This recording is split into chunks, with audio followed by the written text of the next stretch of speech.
Iran మాజీ supreme leader Ayatollah Ali Khamenei అంత్యక్రియల ఘట్టం ప్రశాంతంగా ముగిసింది.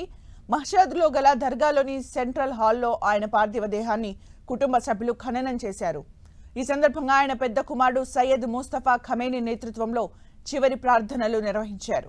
అనంతరం ఖమేనీ చివరి కోరిక మేరకు ఆయన పుట్టిన ఊరైన మషహద్లోని ఇమాం రెజా దర్గా ప్రాంగణంలో ఆయనను ఖననం చేశారు. ఖమేనీతో పాటు ప్రాణాలు కోల్పోయిన ఆయన కుటుంబ సభ్యుల శవపేటికలను కూడా పక్కపక్కనే ఉంచి ఉమ్మడిగా అంతిమ సంస్కారాలు నిర్వహించారు. ఈ సందర్భంగా లక్షలాదిగా తరలివచ్చిన జనం ఖమేనీకి కన్నీటి వీడ్కోలు పలికారు. ముందస్తు ప్రణాళిక ప్రకారం 101 ఏళ్ల సీనియర్ క్లెర్క్ అయతుల్లా హుసేన్ నూరి హమేదానీ ఖమేనీ పార్థివ దేహం వద్ద ఆఖరి ప్రార్థనలు నిర్వహించాల్సి ఉండగా ఆఖరి నిమిషంలో ఖమేనీ పెద్ద కుమారుడు ఈ అంతిమ ప్రార్థనలు పూర్తి చేశారు. ఆ సమయంలో ఆయన తమ్ముళ్లు మసౌద్, మీసం తీవ్ర భావోద్వేగానికి గురయ్యారు.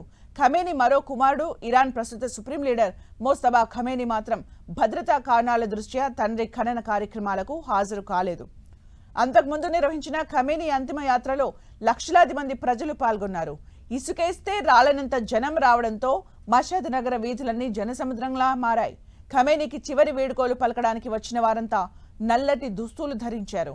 ఇరాన్ పతాకాలు, ఖమేనీ చిత్రపటాలను చేతబూని అమెరికా, ఇజ్రాయెల్కు వ్యతిరేకంగా ప్రతీకారం తీర్చుకుంటామంటూ పెద్ద ఎత్తున నినాదాలు చేశారు. అంత్యక్రియల కోసం ఖమేనీ పార్థివ దేహాన్ని మషహద్కు తరలించే సమయంలో ఆ విమానానికి అత్యంత పటిష్ట భద్రత కల్పించారు. గగనతలంలో విమానానికి ఇరు దేశాల వైమానిక దళాలు ఫైటర్ జెట్స్తో భద్రత కల్పించాయి.